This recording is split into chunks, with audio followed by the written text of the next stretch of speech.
When Christine Quinn was elected City Council Speaker in 2006, New Yorkers had every reason to be proud. But what happens when you discover that her commitment to integrity and passion for our community turn out to be just as fake as her smile? It was September 2007, and I had just finished shooting a documentary called Blinders about the movement to ban horse-drawn carriages from New York City, when a spooked carriage horse crashed into a tree and died on Central Park South. After this accident, a New York City Council member introduced a bill at City Hall to ban horse-drawn carriages from the streets of New York. A few City Council members told me, discreetly, that even though they support a ban and were getting hundreds of letters from constituents, they couldn't sign on to the bill for fear of angering City Council Speaker Christine Quinn. Quinn is protecting the carriage operators because they have close ties to the Queen's Democratic machine, whose support she wants if she runs for mayor. So here we have thousands of New Yorkers asking their elected officials to support the ban, the ASPCA stating that carriages cannot be operated humanely or safely, and cities like London, Paris, and Beijing that have taken horse and buggies off the streets. But because it's in the political best interests of one person to protect the industry, the bill is dead on arrival. Is this the democracy in action and transparent government that Quinn is always talking about? I didn't understand how one person could wield so much power, and why city council members couldn't vote the way they wanted. And then the slush fund scandal broke in April 2008, when the public learned that Christine Quinn had, at her disposal, millions of dollars in slush funds allocated to fictitious organizations, and she had the sole power to dole these funds out to city council members in exchange for political favors. And did you use any of this money to reward council members or for favors or for any of these reasons? No, these monies were largely used to fix errors and for mid-year budget needs and requests. Of course she used this money in exchange for political favors, and she finally confessed to it in an article in New York Magazine, where she said, "Did I think as speaker, having the reserve money to give out through the year might give me political leverage? Of course I did. I'm not going to lie to people that I didn't think that." Really? Because you lied about it at the press conference.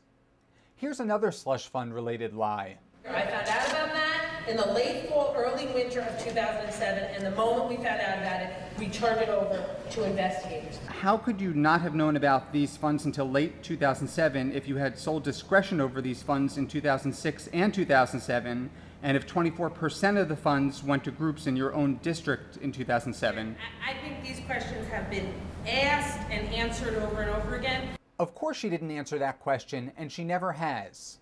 After the scandal broke, Quinn hired a $600 an hour criminal defense lawyer, compliments of New York City taxpayers, because the New York City Department of Investigation and the U.S. Attorney's Office began investigating Quinn's slush funds. We are cooperating with the U.S. Attorney. We are cooperating with the Department of Investigations. There have been no subpoenas to date. Because Quinn is gay, and so am I decided to reach out to several leaders in the gay community to see how they felt about the slush fund scandal.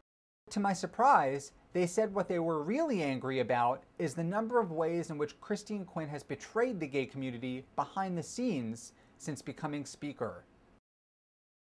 On October 28, 2008, a 52-year-old gay man named Robert Pinter was buying a DVD in an adult video store in the East Village when an attractive 29-year-old man, who turned out to be an undercover police officer, flirted with him. Shortly before exiting the store, he suddenly said to me that he wanted to pay me $50 to perform oral sex on me. At first I thought he wanted me to pay him. It would have made a lot more sense since he was about half my age. Robert didn't accept the money, but as he stepped into the street, a group of police officers pushed him against the wall, arrested him for prostitution, and threw him in jail. Over 50 gay men, both locals and tourists, were framed and falsely arrested for prostitution. Rosie Mendez, a council member for the East Village, was outraged. Going into pawn shops and profiling gay men, middle-aged gay men, and then arresting them for prostitution. Shame! Even Tom Duane, who is a state senator, condemned the arrests. But Christine Quinn, who had at least 22 men in her Chelsea district who were falsely arrested, refused to help for months. Why? Activists say that, politically, she's better off ignoring the gay community, whose unconditional support she knows she can take for granted, than she is criticizing the NYPD for the false arrests. As the arrests continued, the victims banded together in a group called the Coalition to Stop the False Arrests and threatened to hold a protest at the mayor's house, a move that would embarrass Quinn politically. So several months after the arrest started, she called a meeting with gay rights leaders and representatives from the NYPD and mayor's office. Not only did she skip the meeting, she instructed one of her staffers to pressure Robert Pinter into canceling the protest. The purpose of this meeting was to silence these victims, not to help them. In fact, 8 months after being thrown in jail for prostitution, Robert Pinter is still fighting the city to reverse the charges against him. In a bit of irony, these illegal attacks on the gay community were taking place just as Christine Quinn was planning to roll out an international ad campaign to lure gay tourists to New York City.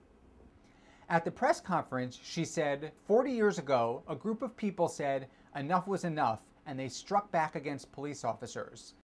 Christine, the NYPD has been attacking gay men in your district under your watch. Knowing what the police were doing, how could you possibly invite other gay people to New York and put them at risk? Some gay activists say that Quinn's failure to stop the false arrests pales in comparison to the backroom deal she struck with the NYPD in 2007 to curb New Yorkers' freedom of assembly.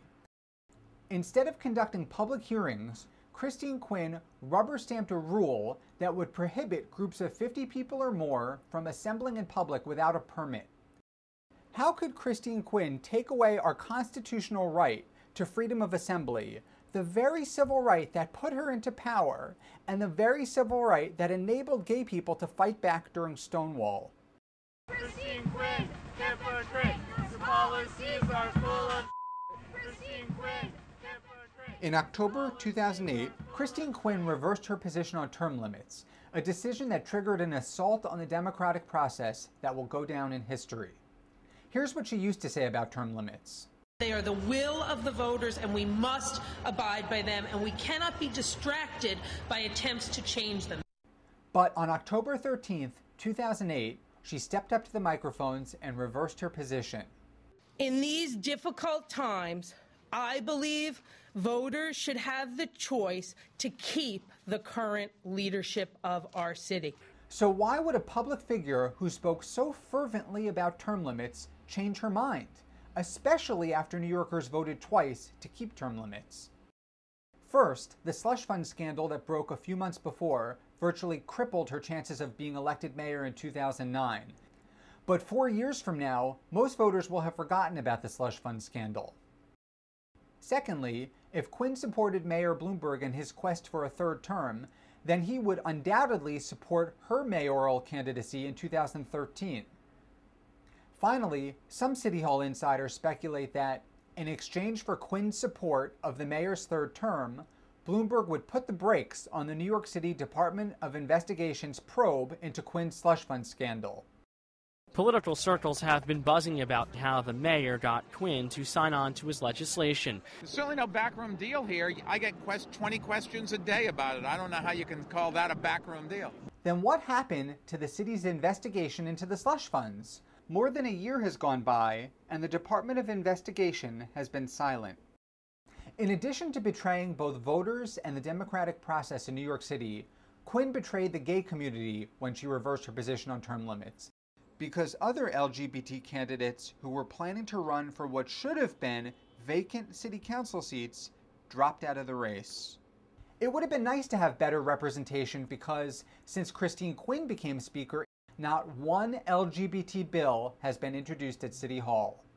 The irony is that the gay community thinks that Christine Quinn is our hero. She swoops into gay charity events and public rallies, speaks passionately about gay civil rights, and gives everyone the impression that she's fighting for us at City Hall, when, behind our backs, she betrays us and sells us down the river when politically expedient.